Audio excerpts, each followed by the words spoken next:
When you look at the dragons, what do you see? It's important. What do you see? I suppose I see us. Tell me. Everyone says Targaryens are closer to gods than to men. But they say that because of our dragons. Without them, we're just like everyone else. The idea that we control the dragons is an illusion. They're a power man should never have trifled with. One that brought Valyria its doom. If we don't mind our own histories, it will do the same to us. Targaryen must understand this to be king. Or queen.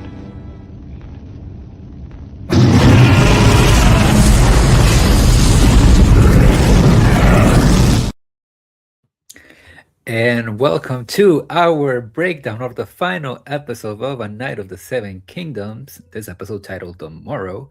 And it is a bit of a bittersweet feeling, but joining me today to talk about all the things that happened in the finale is my co-host, Evan Harris. Glad to be back one last time. Man, this is, it's bittersweet, end of an era, end of just one season. It feels good knowing that just next year we'll be back for season 2. There's no 2-year time skip, which is time jump in terms of release dates, like we're getting for House of the Dragon, which is likely coming back this year. But we know season 4 is going to wait until 2028. But yeah, I'm so happy that we're getting it back so soon. But season 1 in general was very, very special, very, very great. This was such a surprising show when it first started. I was like, okay, we're going to come in here. We're going to talk about the show. It's not going to be something crazy, but, I'm going to have fun talking about just another show in the Game of Thrones, the Song of Ice and Fire universe. And holy shit, I think I speak for everyone where the show kind of blew everyone away in terms of how special it ended up becoming. And that was sealed, last night with a very great, solemn yet beautiful season 1 finale. Very moving finale. I loved it. It felt like a finale to me in the right way. My dad did not know it was a finale, which was very funny. He was like, "Oh, that was a very powerful episode." I was like, "I loved it as well." Crazy that we, get away to next year to season 2. He's like, "Wait, what? Next year? That was it?" I was like, "Yeah, 6 episodes, 30 minutes, dead and gone, done and done." But yeah, great show, great finale. Yeah, I feel very spoiled that we're gonna have House of the Dragon to talk about just in a couple months, in June, I believe, so sometime in the summer. And yeah, I mean, this show has been great. I it's not that I was skeptical about the series as a whole because I knew that the material was very strong, but I don't know. It's not like something that was like at the high of my priorities, I guess, for TV for this year. And man, like they really did knock it out of the park. The whole adaptation of how it comes, how everything comes together. And I love these characters. I love these actors playing these characters. We'll get into it, but man, Dexter, such a special find that the show just gave us. Cannot wait to see where his career goes from this. But yeah, I mean, let's get into it. Starting off with the main conversation that happens very early on in the episode between Lionel and Duncan and the Maester. Kind of like the fallout, the aftermath of the Trial of Seven. Yeah, Dunk is, we expected this after the crazy, still hard to even fathom the crazy events of last week, the death of Baelor Targaryen, the king that never was.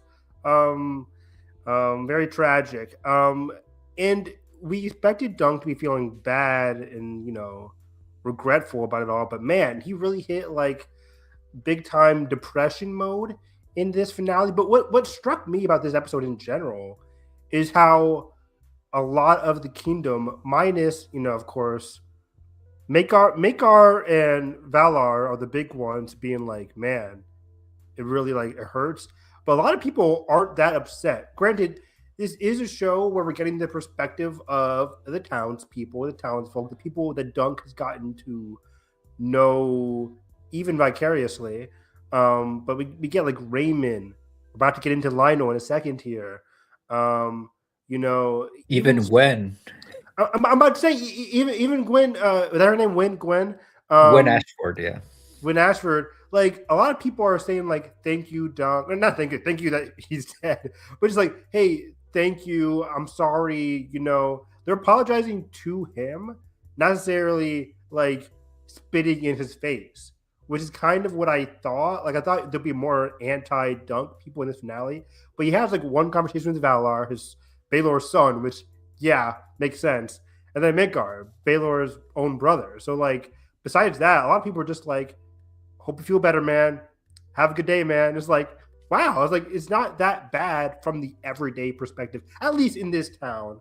Yeah, I think that might be a case of everybody who was present at the tourney knew what happened, so they have the context. But how are people who weren't there? How are they gonna react to Duncan just Great like point. walking about and like he got to live and not the king who never was now.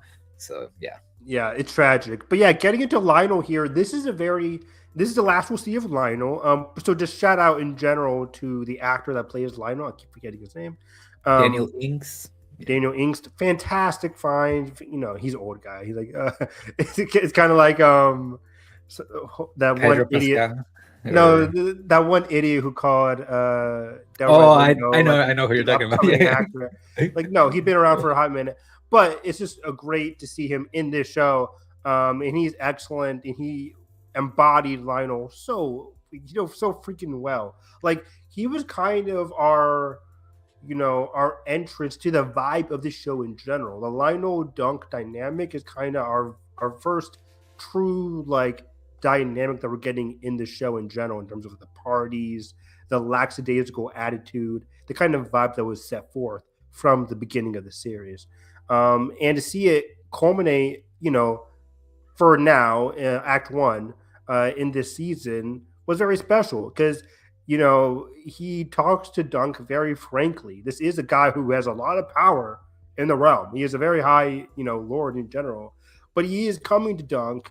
And unlike the others that we'll talk about in this episode, he isn't being like, it's okay, buddy, yeah, get up there, man. But like, he offers a similar yet slightly different perspective that we kind of saw in the previews, where he's kind of like, hey, you can work for me, which is kind of unexpected. Like, hey, you can work for me, be a knight in my camp, just travel along with me. I'm gonna need your help in the days to come, in the wars to come. It's kind of surprising. I didn't know there was gonna be. We kind of talked about how there might be more Blackfire rebellions and shit like that, but for now, it's kind of surprising how he was just like, hey, come with me. There's a lot of battles to be held. Like, okay, cool. But Dunk kind of dismisses the offer later on, and more so, Lionel is very upset at Dunk for Dunk being like, hey, man, I know you're trying to cheer me up, but don't have some respect for Baelor. Lionel's like, the fuck I do? I don't gotta put no respect on his name. He is like, he is spitting in this guy's face. Like, the grave isn't even wet yet. He is spitting on the guy's grave saying, Baelor didn't fight for you. I was there. I was in the mud, buddy. Which is kind The of fucking Apple Boy. It's such a good line reading. yeah, the fucking Apple Boy. They're like, we were fighting for you, dog. Which is also kind of like, okay, Lionel, don't act like you were doing this like because you love me so much. Like, Lionel was in it for the fun of the game. He hated Targaryens. He was in it to embarrass them. Yeah, he was in it to embarrass them. Like, oh, I want to mess up with them white cloaks. Like, let's rough them up a little bit. You were in it for the fun of the game. You didn't have that much stick in the game for me. Granted, yes, we saw how much he respected and liked Dunk from the jump. So that, of course, I don't want to take that away from him. But don't act like you were in there like, Dunk, get behind me. Like, okay, Lionel. But it is kind of a fascinating perspective here. Lionel's like, hey, Baelor didn't fight for you. He went in there, in terms of like video game cheat codes. He went in there. All the cheat codes were to his advantage. The guy got played by friendly fire. So it's like, Baelor wasn't really fighting for you, Dunk. It was on me, which is a very funny but insightful perspective from Lionel. Yeah. I think from his perspective, everything that he says is not necessarily untrue, Yeah. especially given this point in history. I mean, we're like several decades at this point removed from the Dance of the Dragons, but I mean, I'm pretty sure people still remember that. I mean, it's a big deal that they don't have dragons anymore to begin with. And we're like barely like what 10, 15 years removed from the Blackfire rebellions after all the things that the Targaryens have put Westeros through. Like, I do understand the sentiment of like we're just tired of these guys. Like, why are you trying to defend them? So I do get it from his perspective, but also I very much am in Duncan's camp of you're saying all of these things that he didn't risk anything, but he's the one who's like literally we're about to go to his funeral basically in a few hours. Right. He did risk something. He gave his life for somebody that he really shouldn't have to. Um, Maybe from the perspective of like any other member of the royal family, like Maker wouldn't have done that. Arion wouldn't have done that. Darren didn't do that. Maybe Egg, but like Egg is a child. Um, so I do like that dynamic, and we kind of discussed it when we saw the preview of the scene last week. But I do like that they're like sort of introducing a little bit of a conflict between the two Hmm. because down the line we'll see something happen between those two characters that within book context it just happens, but like there's not a lot of like emotional stakes. And now because the show has established this relationship, this friendship, now there is gonna be like an emotional stake to that conflict that they're gonna have down the line. So That's good to I hear. think so I thought this was like a really good way to set that up. That's good to hear. Yeah, it's good to hear that there was friction and kind of like teases it for the book people in the conversation itself, where it's like, what did he say? Like, I'll love you like a brother, or I'll hate you, something like that. Like, I'll love you, or I'll just hate you. And kind of laughs it off, like, I'll never hate you. But it does, we know it gets to a point where there might be some friction between them, which is very interesting. I kind of like that because now that this dynamic is kind of flat, if it was just a gratuitous beneficial relationship, but it does make it more interesting if there is some friction in the future, which is the case for a lot of these dynamics in these shows. Yeah, and it's also like a nice contrast to, let's say, Duncan's relationship to Raymond. Hmm. That's very much like a buddy Just buddy. purely, yeah. Yeah, just like best bros type of relationship, a bromance even. And with this, there's that you know atmosphere, but again, with this scene in particular, there is like also that conflict, that friction that makes it different from his relationship to Raymond.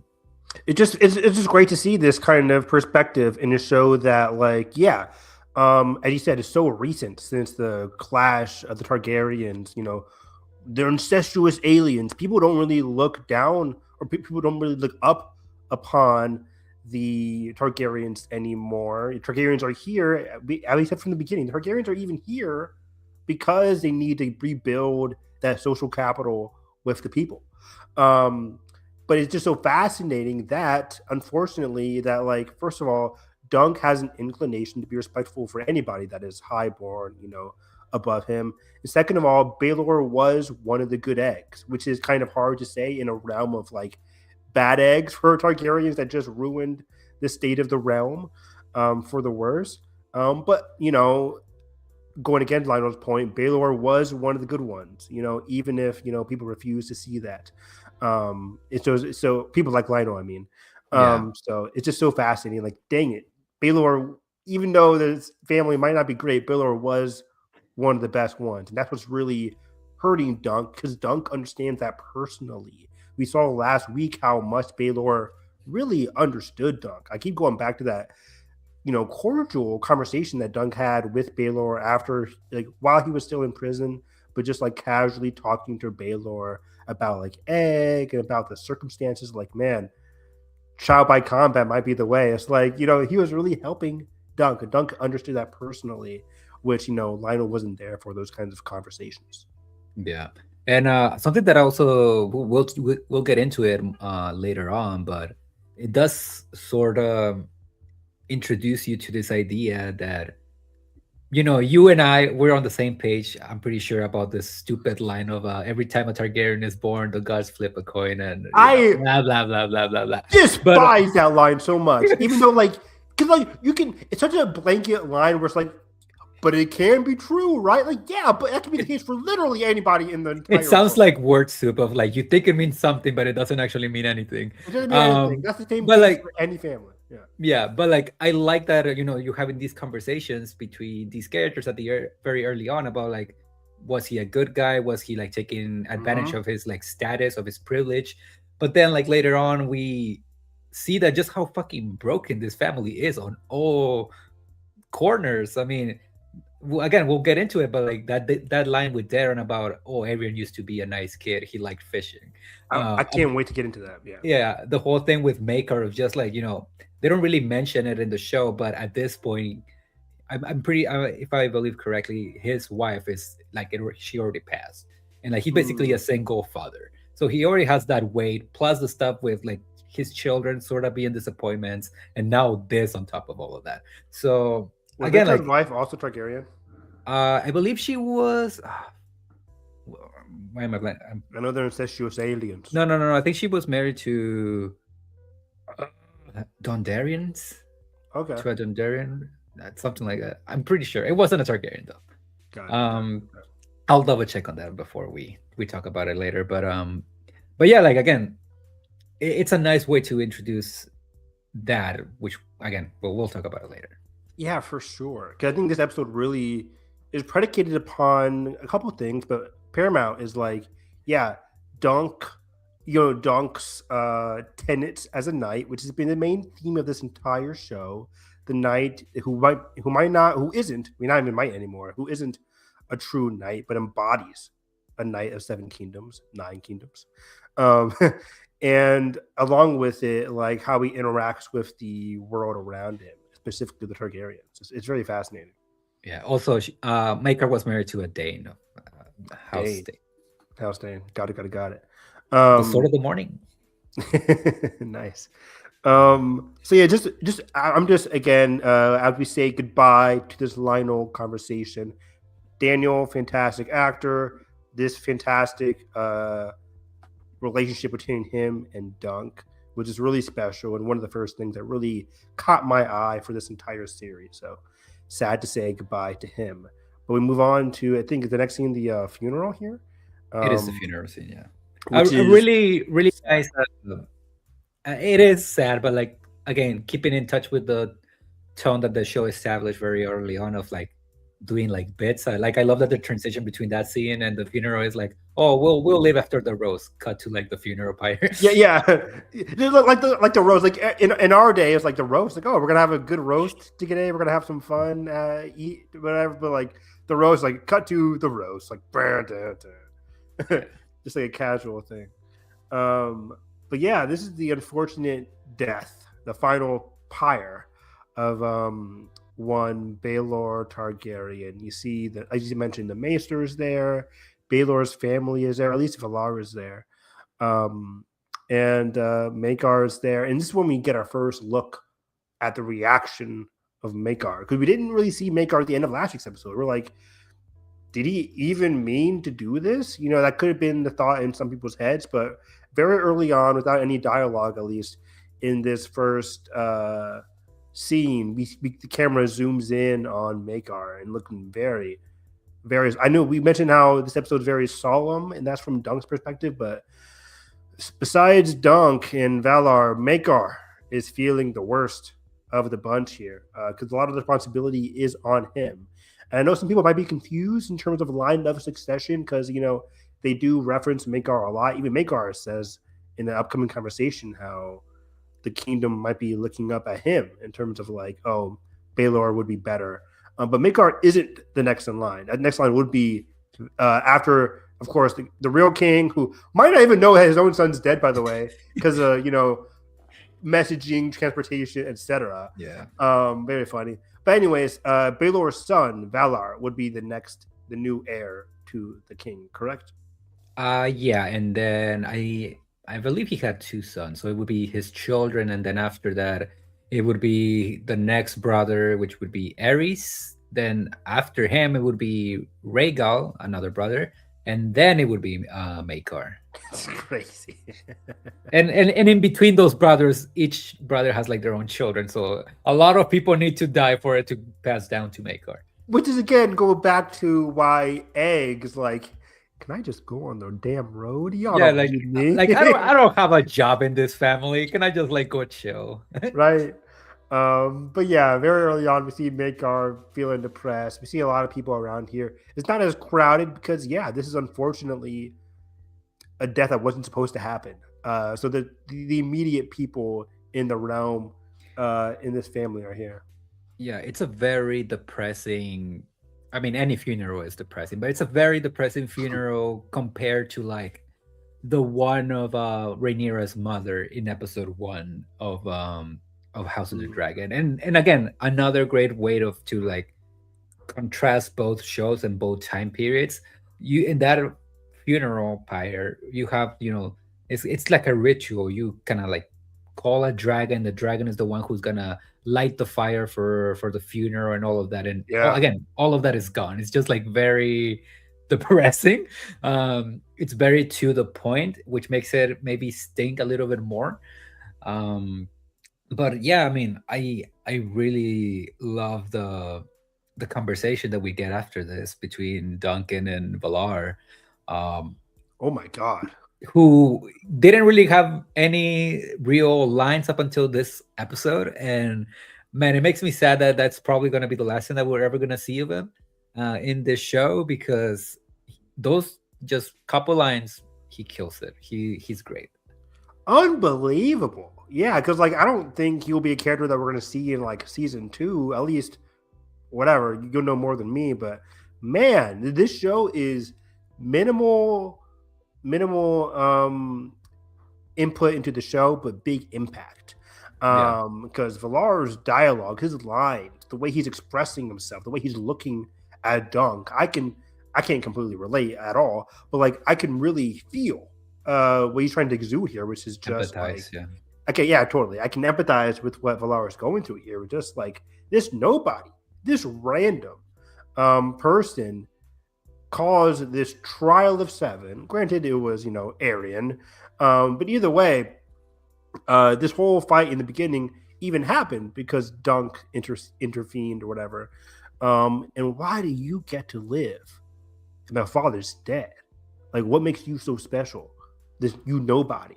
Like, he doesn't like spit in his face. He's not like screaming, yelling at him. But he just He's says not it such a spiteful, despite being kind of, angry at him. obviously upset, but he's saying it in such a Respectful way, like emotional, in a very Baylor way. very Baylor, like emotional, frank way. Like, no bullshit.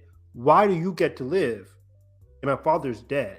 My father, the king that never was, that was so basically, long story short, kind, generous. Like, what makes you so special? Why do the gods make you live and my father's dead? Like, oh my God. Like, just hearing that tone, his deep sadness. Like, he's angry at Dunk in a way that again is so frank and so like real, but also you can tell how deeply sad he is. Sad and confused. Yeah, that shit really got to me. But like, very from the beginning, it just broke me, that line when he says there have been so many sons who have died in their father's armor. How Mm. many fathers have died in their sons? Ah, it's so fucking good. So such a great line, and Dunk's kind of like, well, One, I guess. probably not a lot, one. Like Dunk is so, like he's so like God bless him. he's in a depression mode, but he's still like, knock on wood, Dunk. Like he's just like, I guess one, sir. Okay. Yeah. Yeah. Like his like big Eeyore. Like he's already big Eeyore. But this episode is hella Eeyore. It was from Winnie the Pooh. It was very, very funny. But yeah, man, this conversation short, sweet, to the point, but it tells you everything that you need to know about what the way Valar is feeling. And establishes how the family feels, which we'll later get on with Makar and Duncan. But 100. before that, we catch up with Raymond Fossaway, Um, Who's doing a bit better than we expected? really good, Wow, pretty good. Uh, It pretty just good. cost a dead prince, but he's engaged now. Hey, Yeah. um, Oh, not just engaged. He's a father. Did you he's a know that? father. I'm like, Yeah, oh, yo. Duncan the president was like, hey, yo, I'm just gonna keep my mouth shut. Like, yeah. congratulations, bud. But also, I love that moment because again, it just tells you so much about who Duncan is as a person. Because he could very easily just like straight up just bring it up, but he's like, you know what, this is not my business.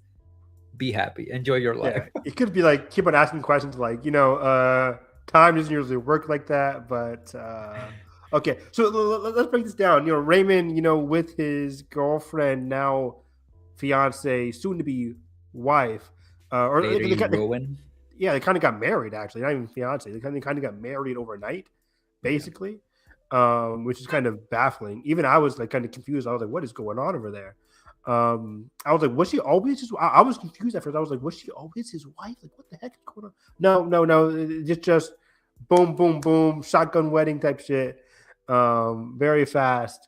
And then she says like, oh yeah, and he's going to be a father. I'm already pregnant. And I'm like, Raymond, buddy, that ain't yours. It's not yours.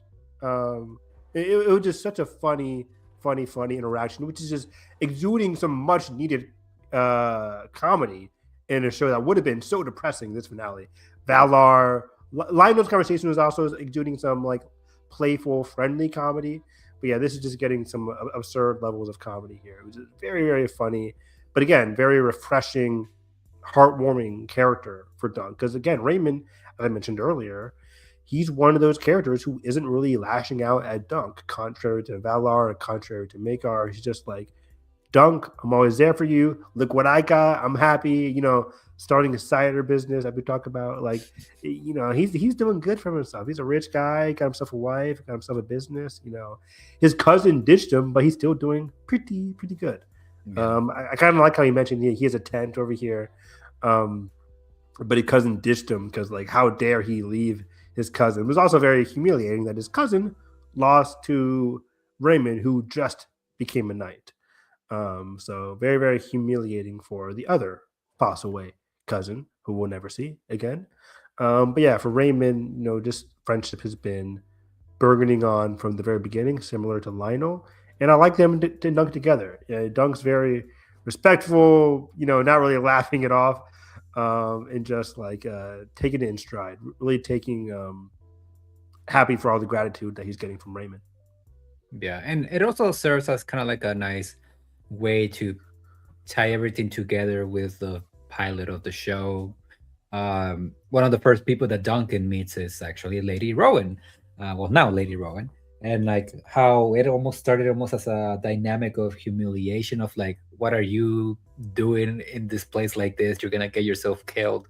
All the way to the present, with the finale of there's like a mutual respect between the two and almost sort of like a friendship, not really, but they like each other.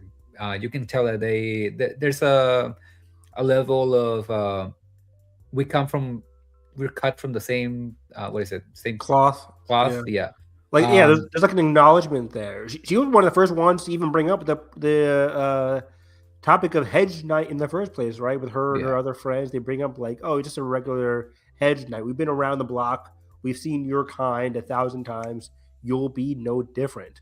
But now she kind of acknowledges him, acknowledges his attributes as a knight, which is very Yeah. interesting. And he is different, and just like him, she also makes a name for herself by the end, by the time that the tourney comes to an end. So everybody Exactly. wins, I guess. Everybody Well, wins. not really, but you know what I mean. Yeah, and it kind of brings to light, speaking about her in the topic of the hedge knight, it is very important that, like, this is a guy, Dunk is a guy who came from nothing, and still is nothing, but like really proved himself to people like her and people all across this town. Just this small setting, but proved to himself and others how much of a good, respectful knight he is and who Sir Arlen taught him to be, which is why he is getting the reception that he's getting from people like her, like Raymond, like Lionel. It wouldn't have happened if it wasn't for Sir Arlen and Dunk's grit and kindness in general. His kindness never wavered in this entire series. So it's good to see that kind of acknowledgement from people like her in the first place. Yeah. And from this This one gets called, right? yeah, their interaction is interrupted by a couple of I'm assuming they're like servant knights, whatever. Makar wants to speak to him in private, so he goes and visits him to the castle of Ashford. Time to go to the principal's office. And so they meet at Makar's chambers. I'm assuming they're his chambers, and this is maybe my second or third favorite scene of the episode. This entire conversation. Again, you really do see the impact that what Makar did. You like the way that he feels about it. That line from the books, I love that it made it to the show. Of men will whisper, men will say that I meant to kill my brother, but the gods will know that it's a lie. Man, that in and of itself just tells you everything that you need to know about his headspace at this moment. Yeah, it's a fantastic scene. You mentioned that is one of the favorite scenes of the episode. This is my favorite scene of the episode. Excuse me. One of my favorite scenes of the episode and one of my favorite scenes of the series. Just finally seeing some great vulnerability from Makar. This is one of the things that this show does so well. Similar to the Valar scene, two frank, emotional conversations. It reminded me of when we first got introduced to Baelor and Makar. One of my favorite scenes from episode like 2 or 3, when we're finally getting that long table conversation with Dunk, who's just asking to be a knight for these guys. Like, hey, do you guys know Sir Arlen? Getting first introduced to these guys, but like just some real man-to-man conversations. And now seeing where that went, where Makar was kind of like laughing at Dunk, to now seeing Makar filled with such vulnerability, complexity, sadness. He really was. Makar, and the actor who played Makar, very much the scene stealer, the spotlight of this finale episode for me, all the way to the post-credit scene. He's such a great actor, and he exuded so much depth for Makar in this moment and in this finale. So much so that I was tracking this conversation very well. And it's fascinating how he goes from somebody like, as you mentioned, I didn't mean to kill my brother. Somebody who's filled with so much sadness. But also, he turns it around a little bit. There still is a lot of anger there at Dunk. It was very interesting. I thought he would just come to Dunk, head in hands, being like, can you please take egg for you or for me? I'm a terrible father. That's what I got from the previews. But he kind of like twist this conversation, being like, man, they're gonna laugh at me. I didn't mean to kill my brother. Like he feels so bad, but also he kind of puts it on Dunk towards the end of the talk as well, where he's like, I forget the line exactly, but he kind of like, blames Dunk a little bit for what happened, like, for the trial of combat. And, Dunk fires back about being like, well, sir, if I didn't do this, I would have to give an arm and a leg. And I feel like the realm kind of needs that. I think this is that same conversation, right? Yeah, well, basically, I think he does say that, but like he phrases it in a way where Duncan is questioning, like, will the realm ever need that arm and leg at some point? I don't know, but it may be. Which he's not wrong, because again, like we discussed later Of down course. the line, what he does in Summerhall with Rhaella, Daenerys' mother. Daenerys literally wouldn't be born if it wasn't for Duncan, most likely. Yeah. But there is a lot of anger, not a lot, but there is an essence of anger towards the end of Makar's monologue to Dunk about, like, Dunk's position in all this. Yeah, I believe Makar's response is like, I bloody doubt it. Of like, he says like, I think the way that he phrases it is, there are as many hedge knights in the realm as there are hedges. So like, what makes you special? Bingo. Which is such a great challenge to this entire ethos of the show, right? Like, we're watching a show, Night of Seven Kingdoms, about Dunk, who we know is special.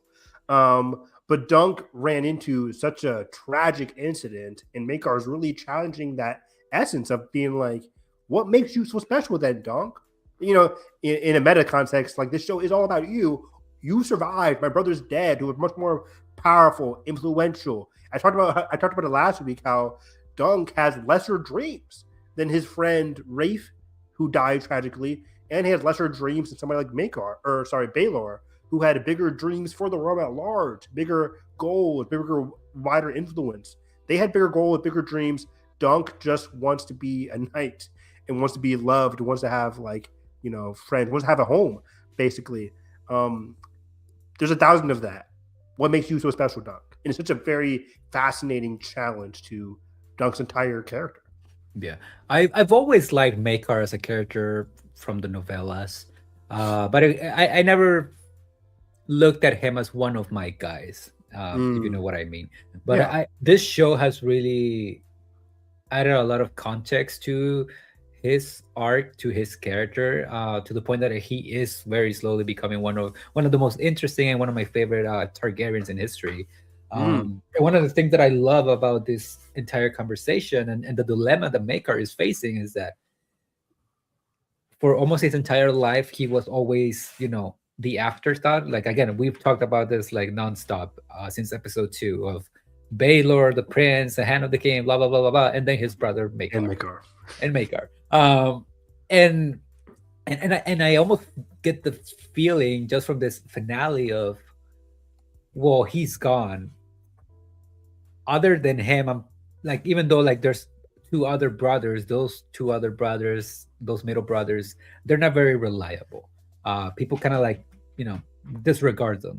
It's always been Baylor and Makar. And what I love about the conversation between him and Duncan is that he's very angry, he's very spiteful, but there's almost like a part of him where he's kind of like trying to channel his inner Baylor of like, I'm angry at you, I am very much in my moment of grief, but I'm still trying in some weird way trying to rationalize within myself of like, okay, but like, well, how can I use you to maybe teach a lesson to one of my children to make him a better man.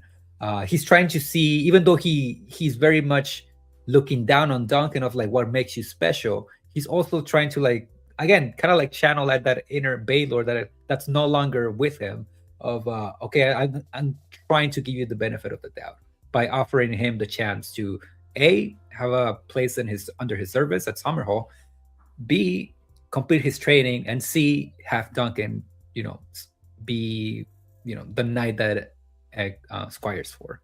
Which is so fascinating because it's fascinating.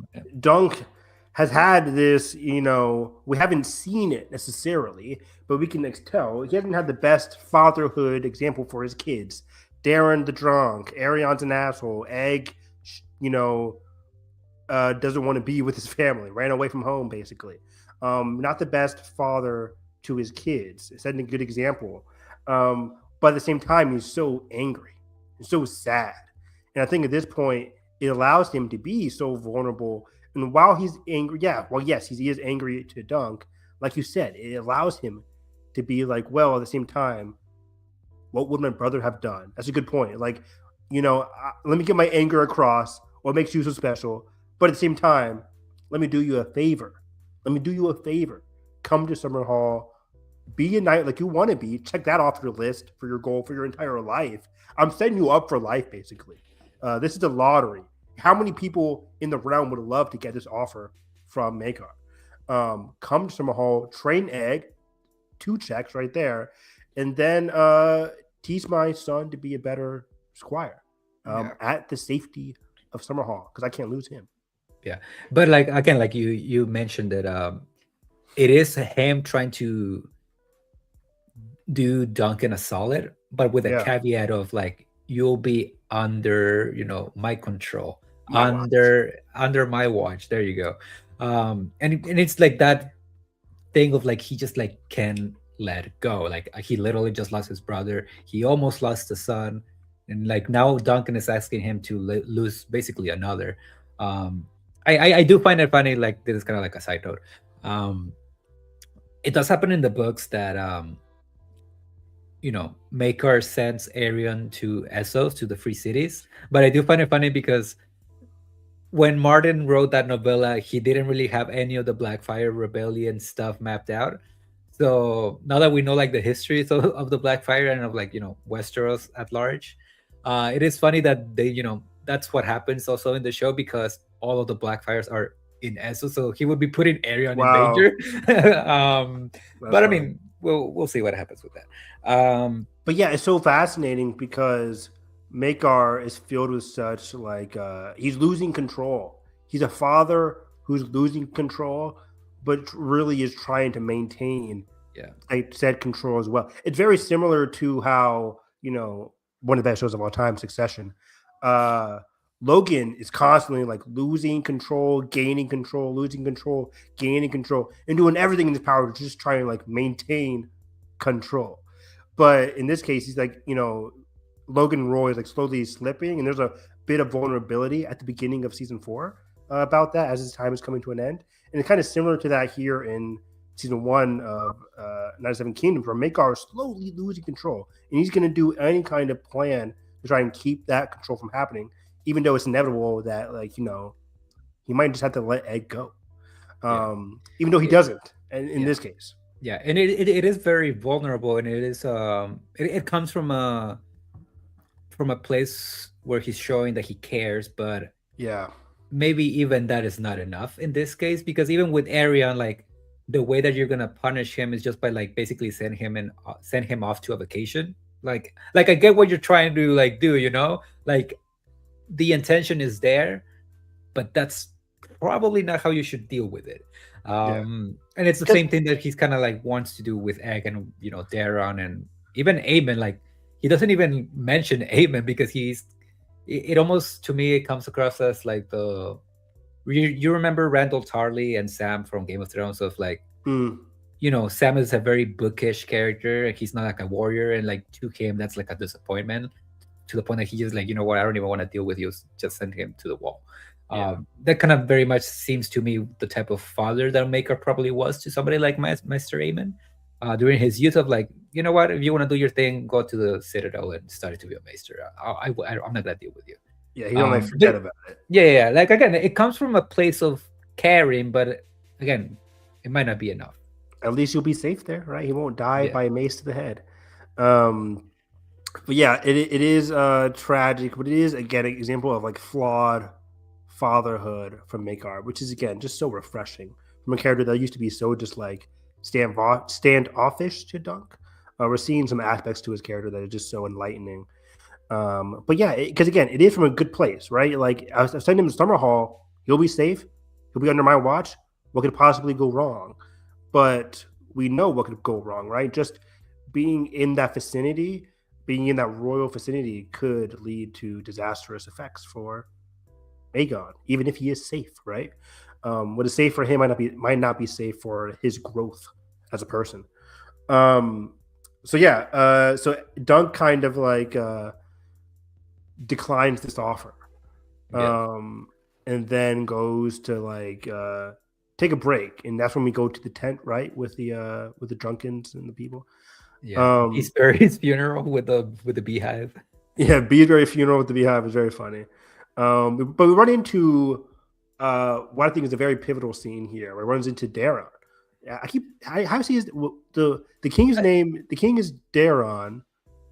Daron the Good, yeah. Daron the Good. The son's name is also Darion, or well, Daron the Good would be Darren's grandfather. they're both Daron. Yeah, but they're both Daron. They're the same. Just check. I didn't know if one was Daron, Darion, or Daron. Yeah. No, they're the same. And also in House of the Dragon season 3, one of Alicent's other children that we haven't seen, their name is also Daron. So. And there's Aegon, and then there's my boy Aemond. Aemond, Damon, Baemond. At least Baemon's gone, right? Yeah. And then we have Jace. Like, thank you, Jace, for not being so complicated. Jason Luke. Thank God they're not complicated. Anyways, we get a great quote from Daron, who Dunk is rightfully angry with, because the trial of 7 would have happened if like he wouldn't have lied about Dunk's, he wouldn't have lied about Dunk trying to kidnap Egg, which never happened. Egg came of his own free will, stowed away on his way to the trial of Ashford. And he's upset. But then as they're talking afterwards, Darren says a great quote about, Arion wasn't always like this. He used to like fishing. Which is a short, quick line, but in context of what happens afterwards, very informative, right? Because it is such a quick, short line, which is great. It's a great example of great writing. What a surprise that George is a great writer, right? But some of the best lines that you'll have in a story, in whatever case, in a fiction, whatever, some of the best lines comes off as very natural. It comes off across just a very everyday kind of line, but in the context of the show, it's so important. One of my favorite Naruto lines is "Oh man, I lost." People lose all the time, but the way somebody says it, "Oh man," it means so much. But in this case, Aaron used to be a good guy. He enjoyed fishing. It's so informative. This guy used to be a normal kid. What happened? Yeah, it almost reminded me of the way that I forgot the actor's name, but Sir Wayne Hightower, when he's talking to Allison about Darren, about the child that she had, and that's good shit in Old Town, and he's going on this monologue, and he ends it by saying he's kind, and that's all you need to know. Same thing here with Darren, he liked fishing. It's a very simple line, but it gives you so much context for these the characters. Love that scene. We're Alicent scene defenders in season 2 of House of the Dragon. Some of them. I like the water scene. The water scene was good. Yeah, it's good. It's good. Just repetitive. It is. Yeah, it did get repetitive. But I can't wait to see what Olivia cooks with in season 3. Where's she cooking? But yeah, in this case, you're right. He's kind, just to showcase that, hey, Allison, you're not doing a terrible job. Or maybe you are, and that's why he's not a bad person. Oh yeah, that's what I meant. Yeah. Oof. But yeah, similar to that scene, it's right. It's being in the context of this family, being within the confines of this family, changes your mindset. And what's so fascinating that which is why I again refute the Targaryen flip of the coin line, is that this could happen to any family. What's so pivotal is that yes, it's Targaryens, they're the ones on the Iron Throne, which is why it's so relevant and paramount. And the whole incest thing of it all. The whole incest thing of it all. But this still could happen to any family. I go back to Cersei, who was also within the Iron Throne. But Cersei always kind of like this? Yeah, a little bit maybe. But the realm and the contexts of the world in general really impacted Cersei to make her as twisted as she. Or not even her children. Tommen and Marcella are really kind children, and then you have this fucking psychopath that is Joffrey. Exactly. What went wrong there? Right? Similar to you, we have Baelor, great person. Then we have Arion, not so great. This can happen to people within the realm. It's not just flip of the coin. But again, it's what the writing is exuding, which makes it so important. That's very much a Benioff and Weiss thing, and the whole their obsession with very, very cynical view on Martin's world, which granted, this story can be very grim, yes, but it can also be very hopeful, and that's something that even during the days of Game of Thrones' peak with the first 4 seasons, I'm rewatching the show right now, and there's moments where I'm this is just very cynical.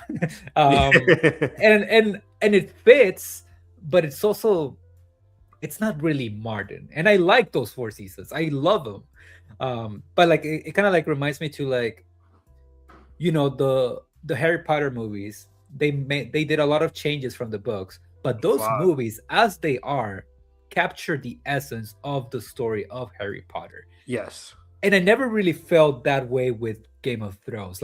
Obviously, there's 101 adaptation moments, the stuff with Ned and the Watchers on the Wall, stuff like that.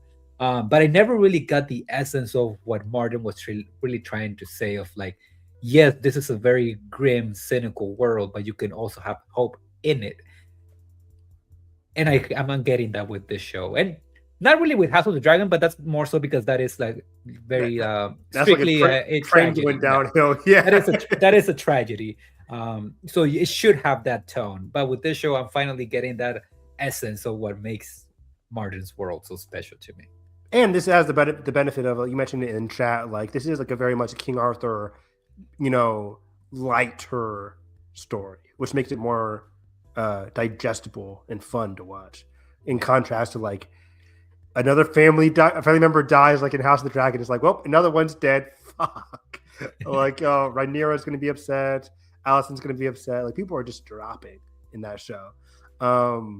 And yeah, in this show, it's just like one person dies, and that's like the big thing. But yeah, like this line is just so pivotal because, and I remember watching it like, okay, that was an interesting line, but in the context of what happened right after, which is Dunk going back to Maekar being like, okay, here are my terms. Like it then provides the context of being like, okay, he understands that like Egg needs this. Egg needs to like get a breath of fresh air and leave the confines of the gates of the Targaryen family and just be with him. Yeah, and before that, like there's like the line about the fish, and then it transitions to a fish, and I'm pretty sure it's inside of Arion's chambers. Sorry. And to me, this is my favorite scene of the episode. Great call. Yes. Yeah. For a variety of difference, but mainly it very much not only continues the thematic point that the line that Darren says, but it also it very much does feel like we're like fighting for the soul of Egg in this scene. Duel the Fates. Duel of the Fates, baby. No, but like I mean, we joke, but it very much does feel that way of, we begin with him looking himself in the mirror. His hair is starting to grow. We know that in the context of his character, the silver hair reminds Egg that he's a Targaryen, aka he's related to Arion. So he grabs a knife and he kind of goes and sneaks into his room thinking that he's all by himself. Real quick, I thought Egg was gonna like shave himself with the knife. Yeah. Like, what is happening here? Like, you can't shave your hair. You have a little bit of stubs right here. What are you gonna do with a knife? And then he does it. It was very funny. I was like, yeah. But yeah, so he goes into the room, knife in hand. We pretty much know what's happening here of what we learned in episode 4 of what Arion used to do to Egg about the whole thing of like, oh, I'm gonna cut you down there and make you into a girl so I can marry you, which is a really Martin fucked up thing to write. So it's almost him trying to like put an end to it. Maybe also a little bit of revenge for everything that he's been through because of his brother. Exactly. And there's just like nothing in his eyes. Like Dexter, like again, man, I cannot wait to see what type of talent that kid grows to be. But like there's nothing in his eyes. He's just like blank. He's like determined to do what he went in there to do. And then he hears a creak, and it's Maekar right by Arion's side. And like the show doesn't really put a lot of emphasis that Maekar notices the knife, but it pretty much clatter. You hear a drop, and the camera never really like pans to Maekar. It just stays on Dexter, and just like again like him, he's like tearing up, leans into his father, and like it's almost like the kid comes back, like he like snaps out of it, and the weight of it all and again we're like talking about like, oh, what went wrong with Arion, what went wrong with this other person. This is a moment where his path could have gone the wrong way, and we'll talk about the whole little twist at the end with the post-credit scenes or whatever, but this is a moment where I almost do wish that it was Maker's decision to let Ed go, because he sees up front what this environment will do to him if he stays with the family. And then we get the scene that you were talking about between him and Duncan, but yeah, like this scene is so fantastic. And you mentioned the camera work here; it's very ET-esque. I mentioned ET because ET films a lot of that movie. Spielberg, peak, perfect movie. A Like he films it from the perspective of the kid. Yeah. And we don't really see. I always call him the jangler because his keys are jangling in the first 2 minutes of the movie with the guys overlooking the suburbs. But like we don't really see the adult. It's all filmed from the kid's perspective, and it's kind of like what the director does in this episode too, where we kind of like stick on Dexter's face, and we see the roller coaster of emotion that kind of overwhelms him. All while we see Magar stand up, put his hands on Dunk's shoulders or on Egg's shoulders and just kind of caress it for a little bit there, just like calm him down. Again, you hear the knife clatter. But it's wordless, it's beautiful, and it's an example of like good parenting amongst, again, what we've seen is like what we've not seen, but we can understand is bad parenting from Magar given the context of the family relationships. But in this scene, we can visually see a quiet example of good fatherhood. It's brilliant. It might be like a weird comparison to pull here, but it almost reminded me of towards the end of One Battle After Another, where a lot of Leo's character in that movie, he's not playing the hero of the story. The most heroic thing that he does in that movie is in the third act, and he doesn't do nothing other than just be there for his daughter once he realizes that she's gone through all this like traumatic experience. That's the only thing that he can really do. He doesn't even have to calm her down or give her a talk or anything. It's just being present. And it really, like, again, maybe a weird comparison, but it reminded me of that watching the scene with Maker and Egg of like he doesn't have to say anything. He gets it. He gets that the only thing that he can do, the only helpful thing he can do is just put his hand on his shoulder and just bring her to his chest. And beyond that, it's the best thing to do is be there, be present, be aware, which is brilliant because we cut back now to Dunk coming back to Magar, and after this moment, he's not there for the Egg and Magar moment, but he says like, I think the best thing for Egg is to be with me on the road. No, I forget what he mentioned, but like tent, maybe sometimes under a tree, which is very sweet because his crest is his symbol with the tree and the comet when they first met. But like all this like humble nature, just being on the road, traveling, that's what he kind of wants for Egg. It's kind of what he positions to Magar, and Magar declines. He kind of like, I don't really want this for my son. And having just seen that moment, it's like he won't be there. Magar wouldn't have the opportunity to be there. He wouldn't have the opportunity to be present with Egg. He wouldn't have the opportunity to like potentially guide him, however flawed it may be, because he's so far hasn't done a great job. But at least from now on, he really wants to try and be a good father. Even though part of the back of his mind, as he admitted to Dunk earlier in the episode, maybe he can't do that for Egg. Yeah. And I think another, aspect of why he says no, it would be a admission of his failure as his father. It's like what are people gonna think if I just give my son up to just this random hedge knight? What am I saying? Not just about the status quo, but also what would I be saying about my role as a parental figure? Which again, it comes from a very vulnerable place. Like I get it. Like I don't think the show is really judging Maker in this point of the story. If anything, is coming into it from a place of empathy, but it still might not be the correct choice. Exactly. It might not be the correct choice, but from a father who doesn't want to give anything away, he doesn't want to give control away, it makes a lot of sense, especially when he has so much weight, like you said, of eyes all around him, not just his own. It makes it a lot more difficult for him to just relinquish him. He was already doing a favor by saying, hey, be at Summer Hall, but going away completely is a different story. So it's very tough.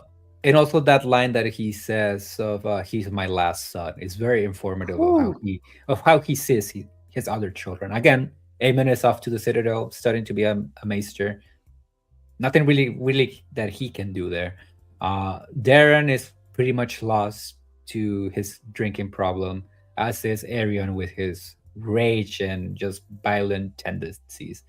So Egg really is his last hope to prove not only to the realm but to himself that he can still be a good father. Um, so again, like I really do empathize with him, even if I think that he might not be making the best choice. And also even from an adaptation standpoint, I get why somebody like Parker would look at the how it plays out in the book, where Duncan, presents the proposal of what to do with Egg, and Maker just walks away. Like this entire scene doesn't take place in his chambers; it takes place like outside, like in the forest. Yeah. Um, and he just walks away. So and then next time we see Egg, we just like, oh, like he gave me permission. So I understand why the change is there. Um, but just from a character perspective, I would have really liked to for it to like stay the way that it plays out later on in the books, of like it was actually his decision to just give him up, because it would show like growth. It would completely, and I heard about that from all the people on Twitter last night. I'm like, okay, that's how it really went down, at least in the books versus the show. But I respect the jump because jumping to this real quick, we do say goodbye to Raymond, who gets Sweetfoot, Hell which is yeah. great. Raymond gets to keep Sweetfoot. I was like, oh, we got Sweetfoot back, yay! And now it's gone again to Raymond, but Raymond's gonna treat her well. Thank you, Raymond. It's better than the book. We never hear about Sweetfoot ever again. So Oh dang! Okay, wow, that's new. Okay, interesting. So yeah, good thing. Raymond's gonna treat her well. Thank you, Raymond. Raymond was there treating the horses when Dunk was like arrested that night. Remember he came in yeah. when it was pouring down rain. Raymond's like, I already helped you out with the horses. Come inside, Dunk. So Raymond's always been there for him. He'll always remain a great friend. So thank you, Raymond. But yeah, we see Egg come in, and instantly Jalen and I were like, this seems sus. Like this seems so sus. Like, hey, my father gave me permission. Whenever a kid says my parent gave me permission, cap, cap, cap, cap. And the reason I like this so much from a non-book reader perspective, Yeah. it's giving. If anybody's watched Avatar: The Last Airbender, one of the best shows of all time, top one. In book two, when they finally meet Toph, at the end of the Blind Bandit episode, Toph comes from a very rich background, very similar to Egg. And the parents didn't want to give Toph away to Aang, who was similar to Dunk, traveling around the world, not giving a care about like safety, all that kind of stuff. It's a very risky adventure. The parents didn't want to give Toph away. They thought, hey, after seeing Toph save the day, maybe maybe the parents will change their mind because they see how powerful and independent Toph is. Toph saves the day, and at the end of the episode, they're leaving, and Toph's like, "Hey, Aang, Katara, Sokka, my parents gave you permission. I can be with you guys now." And they're like, "Oh, great, thank you, Toph." And they go off. Cut to the end of the episode. They're like, "I want this person. I want Aang's head on a swivel. They took my daughter." And it's like, "Oh wait, Toph's lying. Oh shit." It's kind of the same thing here. It's like granted, we don't see Makar hire bounty hunters to go after Dunk. At least not yet. I don't know how it goes out. But like Makar definitely didn't give him permission. And I kind of like that little switch because like that's how children are. They're gonna run off, they're gonna do their own thing. It's very much in character for Egg. It made for a very funny moment. The show is very funny. Even though it is best drama for some reason. It is very funny. So I thought it worked well for Egg. It also does kind of like it does take the piss out of Magar, who's been very serious this entire episode. He has to get one last gag, which isn't great, but I love the scene. It was very Yeah, I don't hate the change. I'll let Ira Parker cook with it, yeah. but like you said, like it makes sense for the character that Egg is, especially here in the show, and it also just makes sense tonally with the show itself, of For sure. ending on that note.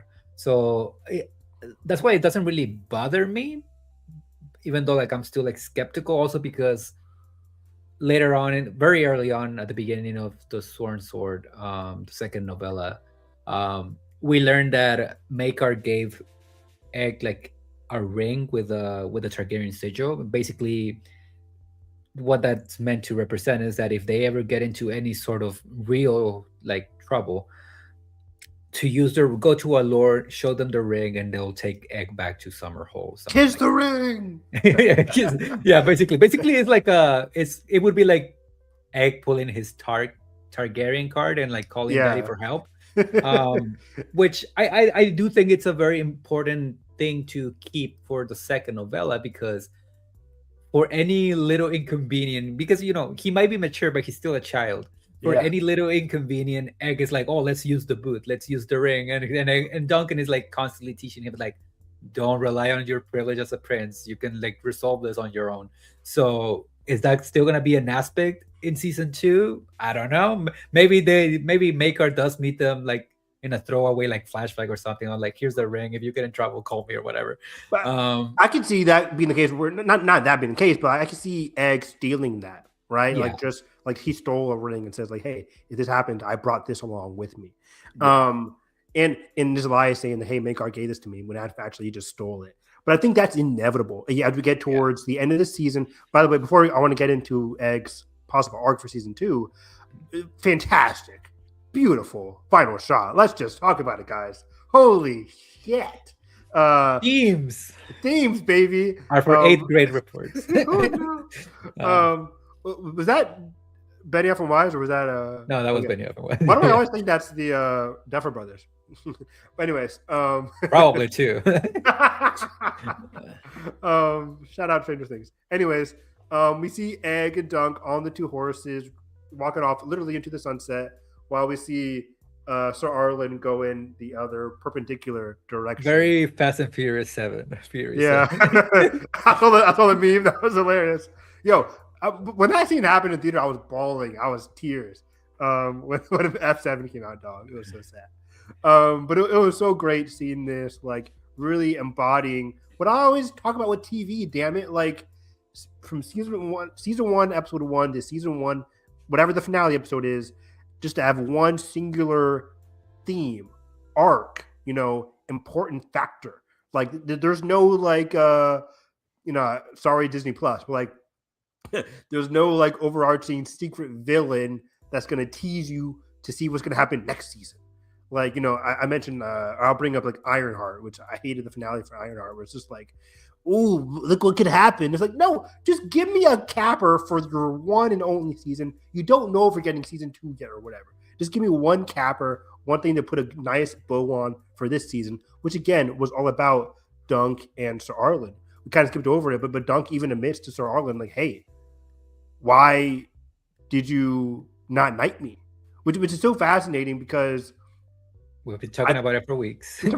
I said it from the very beginning of the episode of the season. I'm like, is this going to be a topic of the show? And kind of like George never really mentioned it straight up, but like the show kind of is this new to the show, or is this in the books?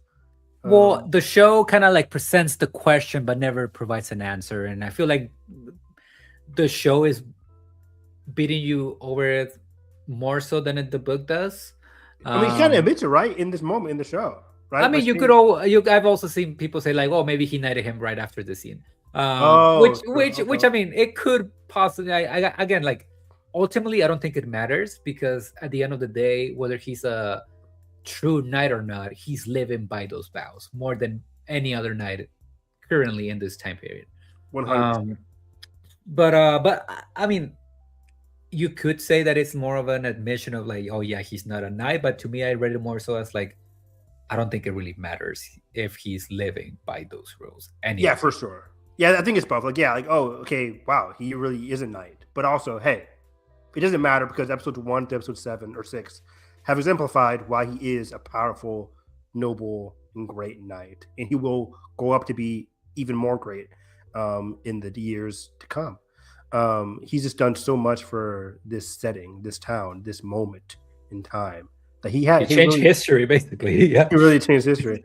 But yeah, like, he is such a great person, just simply standing up to a literal dragon, for Arion, fighting for the weak, in front of so many, not cowering down, not backing down, even to Makar, saying like, the realm might need an arm and leg, even if he might be confused, even if he might be unsure about what that means, what he might do. He still is like, I'm alive for some reason. I gotta work to make that happen. I gotta work to make sure Baylor didn't die in vain. Maybe that could be a season 2 thing. I gotta work to make sure, my life isn't a mistake. Um, and that kind of goes into what Egg could be doing, right? I think the season 1 was all about, mainly from Dunk's perspective, of him growing to be a true knight. Was he a knight? Does it matter? Etc. Egg, now you're on your own. You got your dream, buddy. You got your dream. You're on the road with your man, Dunk. What does that mean for you now, Egg? I think this could be more of a development season for Egg, in a new realm, away from the confines of his family. Because guess what? When shit got rough, he did come to Dunk, but like he had the safety net of Megar and the family being in that setting, in this particular setting. Now he's going to, spoiler alert, it was kind of teased at the end anyways. They're going to Dorne. They're going to be far away from the confines of like Targaryen shit. So it's going to be fascinating seeing Egg kind of have to rely more so on Dunk and not on his family, and what kind of dangers and threats that might present for Egg himself internally, just in terms of growing up. And how is Dunk going to be good in terms of like parenting? We didn't get a chance to see much of Dunk parenting and guiding Egg. He was just doing it vicariously by just being a good person around Egg this season, showing him a good example for him, being a positive friend for Egg. But we haven't seen Dunk like mentor completely Egg yet. I think that could be a very fun dynamic in season 2. Now he has the burden on his shoulders of knowing that he is a prince and that he needs to raise him right so he doesn't become another Arion. Yeah, exactly. Exactly. So that aspect's going to be very fun. The relationship's going to be very slightly different, but still entertaining and worthwhile. I can't wait. I just can't wait to see a different kind of setting. Even though I believe we're also be getting like it's still going to be like self-contained. It's not going to be as like one location every week kind of thing. It's not going to be that.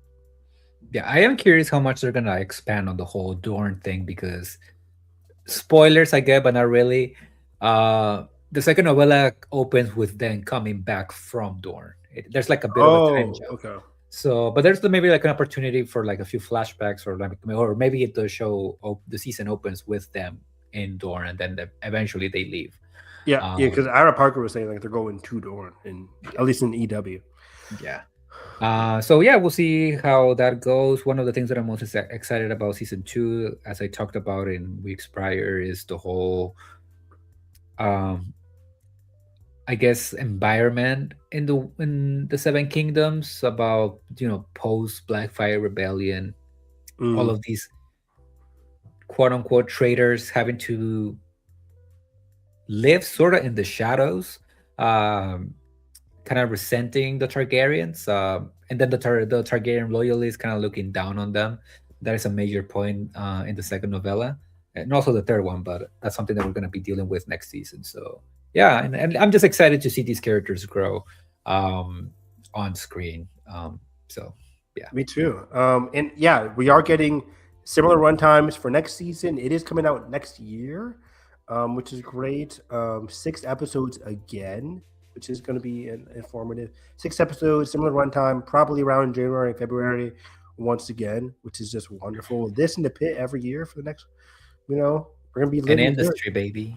And industry. I'm catching up on season 2 and I'm levitating because season 2, episode 2 of Industry, I'm just like, oh, I forgot how fucking stressful this show is. This is nothing like Succession. Succession is fun to watch. I'm just like, not certain. You'll get the election episode, which was wild. You'll get certain episodes, but just like in contrast to Succession, which is more so comedy, Industry, every conversation, I'm like, why did you say that? Why did you say that? Why did you say that? Why did you do that, Harper? What are you thinking? Like, I'm not stressing out every conversation. It's very dense, and it's very, like you said, it's not as fun. It's just so stressful. Very stressful. I can't stop watching. I'm like glued to my TV. I'm like, oh, I would never do X, Y, and Z, but I can't stop watching. Like Harper will say something and then back off, and then like I'm like, oh Harper, what are you doing? But I love it. I love it. Yeah, watch Industry, guys. Yeah. But yeah, that's Night of the Seven Kingdoms. Do you want to really briefly, say anything about the House of the Dragon trailer before we leave? Before we talk about House of the Dragon, I want to ask you a question. What do you think makes a Night Seven Kingdoms? We were there online every week the past 6 weeks now. What do you think makes this show so special? Like in comparison to like what the response was House of the Dragon season 2, and even like some of the later seasons of Game of Thrones. Like this is a throwback. People haven't felt this way since like season 4 of Game of Thrones. Season 1 House of the Dragon was also like very well liked, but it wasn't like people really liked season 1. I love season 1 House of the Dragon, but it wasn't like euphoric. I mean, this feels different in a way. It feels so like refreshing in terms of the show and just like the overall reception as well. Yeah. It might just be the factor of it. It very much does feel like we're going back to basics of like we don't have to worry about these massive battles and dragons and this and that. It's very contained, which Game of Thrones wasn't. It was a very large story.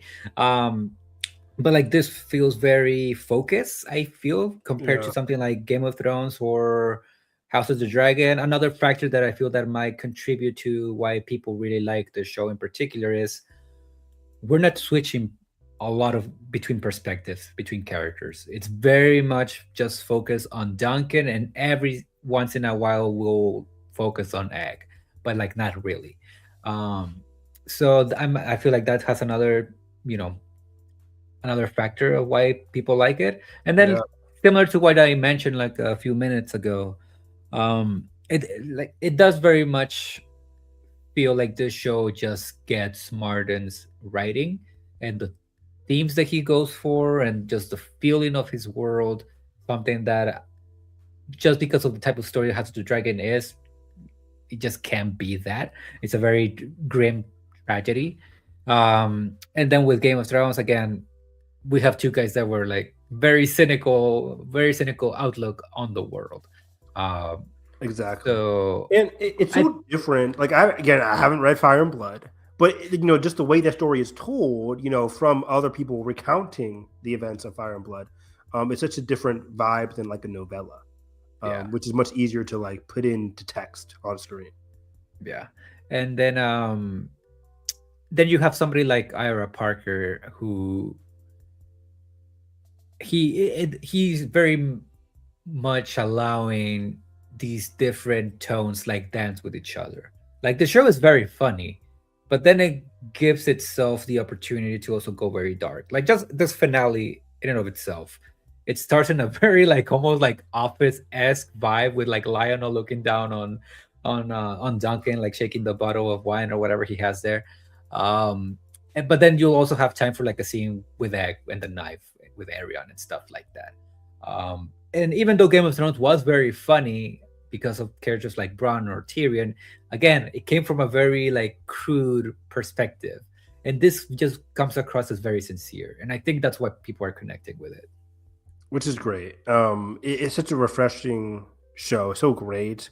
And again, I mentioned it last week. I mentioned it again. I'm going to be hard pressed to find 10 other great shows this year. And it's only late February. We're kicking off the year incredibly strong in terms of TV, and this is one of the many reasons, and I'm super excited. But yeah, the House of the Dragon trailer really, woo-wee, I'm pumped. It's vicious, it's intense, it looks, people are crying. I'm like, oh no, who are we losing? And I know we're losing everybody in the show, spoiler alert, guys, dies. We're not, these people aren't here for the long haul. But I just don't know when, how, context, shit like that. But I can't wait for the battle of the gauntlet. It looks very intense. The set design looks, just the waves crashing, the dragon near the sea. I'm like, pull up, bro. Is that Jace? It looks intense. It looks insane. I cannot wait. We've seen more of the greens a little bit. Where's my boy? Is Otto in this season? Where's my boy Otto? I need to see Otto again. I missed that. We saw him being a prisoner last time in the finale for season 2. I'm actually like, I know where his character ends, but I don't really know what they're doing with his character for the show so far. We'll see. I've also heard you talk about how like this season looks, the first couple episodes, because this trailer didn't give us a lot, but what are your thoughts? I saw you mention this in chat a little bit. Like, we have season 3. It is now confirmed season 4 is the final season. You know, are we going to get enough content here? You know, if it is 8 episodes each. I don't know how true this rumor is, but I think an HBO executive said that if the season is successful, that they will give Ryan Condal the freedom to do as many episodes as he wants for the last season. And if they actually given the freedom, and Condal feels like he needs like 12, 14 episodes just to make up for the episodes that we lost in season 2 and 3, that would be great. I would love it. But yeah, like there's like at least like 9 major events, including the gauntlet that we still need to get through before the show comes to an end. So we'll see how they do that. I'm rooting for them, because if they really do want to, they could always combine battles. Like, for example, there's 2 battles that take place in Tumbleton. They could also always just like make it into one battle instead of 2. But yeah, like I unless you do like a battle every other episode, every other week, I don't know how you would pull it off. That's insane. I've only been spoiled on like one major battle at the end, like, which is probably going to be in season. It's like a Damon battle. Oh yeah, I've only been spoiled on that one. That's a classic thing, though. Yeah, I can't wait to see that. Oh shit!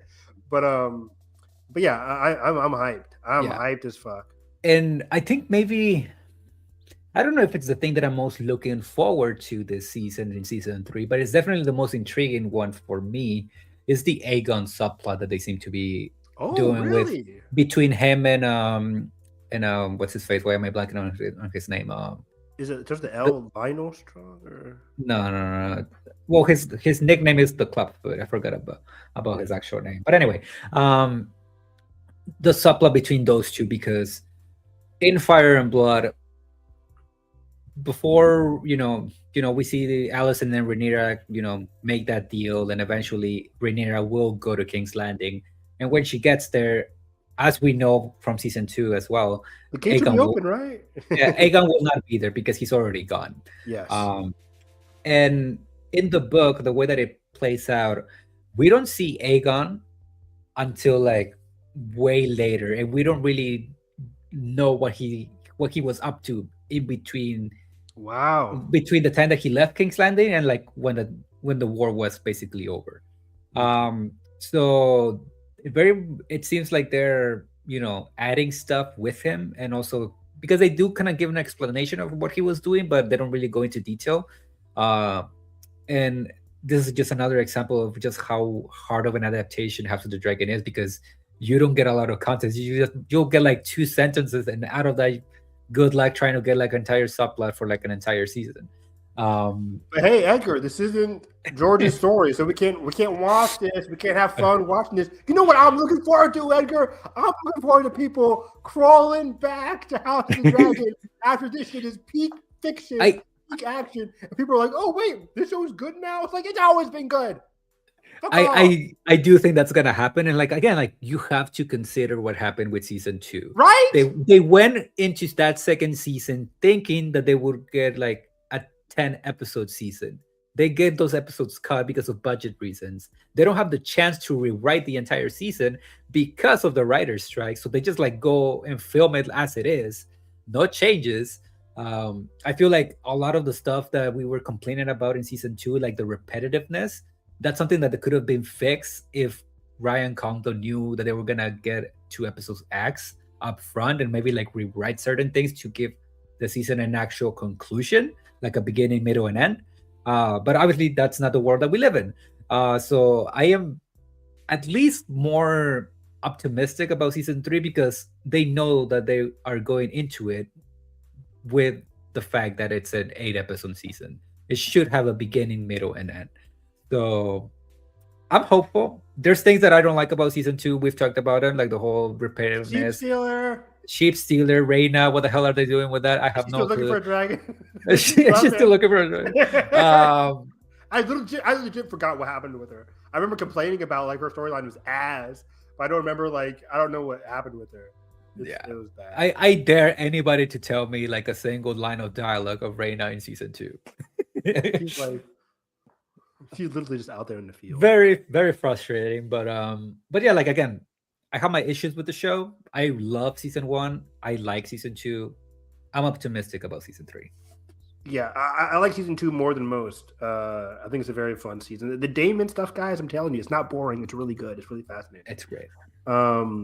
The beginning Damon Rhaenyra fight in episode like 1 or 2, peak, peak. Then they're reuniting in the finale, peak. Like I think those two together are just like magic. It's just magic, and I felt it in season 1, even with Millie. Like it's just those two characters just mean so much to me. So people forget that they were calling that second episode of season 2 one of the best Thrones episodes ever made. They forget that shit. It is. They forget that shit. It's crazy. Granted, because season episodes 3 and 4 were kind of like the letdowns, but like 4 was actually the Rhaenyra death, right? Rhaenys death. I mean, yeah, that battle. I think that was 4. Yeah. But I remember people were waiting for that battle to happen. It was just like, oh, now the dragon and the gold, the red dragon and the gold, or whatever. Yeah, but that was a good episode too, dog. Like, there's some good shit in season 2. People just like, hey, if George says it sucks, then I can't use my brain. I have to automatically think it sucks because it's not George's story. If I hear the quote from a hater one more time, I mentions like, George said that this is not his story anymore. I'm like, okay, and. Like, I don't give a fuck. I'm sorry, George, that you had a falling out with Ryan. I'm so sorry. It must be tragic. Welcome to Hollywood, buddy. I'm gonna sit here and enjoy season 3 and season 4, whatever they give me, because I'm having fun with the damn show. But yeah, and like the funny thing about that, before we close this, is that even though some of the changes that Ryan Condal has done to the series from the books have bothered me, the Horneros thing is an example of that. Mm-hmm. I don't think him or Sarah, what is her last name, Haas or whatever. Yeah. I don't think the writers for that show have done anything as egregious as whatever Dan and Dave were doing in the later seasons of Game of Thrones. And the fact that George felt more offended by the stuff that they're doing with House of the Dragon than anything that Benioff and Weiss did in Game of Thrones is fucking wild to me. I wasn't online, but was there any response to season 5? Was there crickets? Like, come on! Like, what was going on there? I mean, George was was being like very buddy with them all the way up to season 6 at the Emmys, like accepting all of the awards. So again, like I don't know, like, I do find it funny. Like I think the changes that they did to the main series were way more offensive to my intelligence than anything that House of the Dragon has done. So exactly. So I'm here for the long haul, basically till 2028, and we're gonna be here every week in June, July, every decade for every decade, breaking it down. We're here for the movies. We're here for the TV shows. Let's go. We're here for the long haul. But yeah, in general, season 1 and 97 Kingdoms, 9 Kingdoms, was great. Very, very great. One of the best TV surprises I've had in years. Because I was looking forward to this show, but man, it blew me away. You guys can find me on Twitter, Harris EV9. On this podcast, we're gonna be recapping everything we watched in February, just next week or so. It's been a good month for movies and TV, as we talk about. So yeah, tomorrow, go to My Cup of Tea. Nathan Rojas and I are going to be watching the last 2 episodes of Monarch: Legacy of Monsters season 1 on stream. For this Friday is Monarch season 2 premiere, and I cannot wait. But yeah, that's about it. Yeah, and you can find me at EDG or TEG on social medias. You can find some of my written work, a lot in clear reviews in the cinema spot.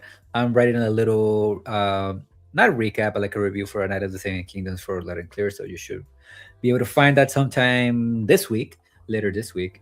And you can find this podcast at WHFG Podcast. We'll be back, as Evan mentioned, next week for our February episode talking about Wuthering Heights, Crime 101. We will be fighting Joshua D. Woodbury over Crime 101. A good movie, a great movie even. Did you like it? He did not like it. I don't know what's happening with that, man. Over here obsessing over Wuthering Heights, but whatever.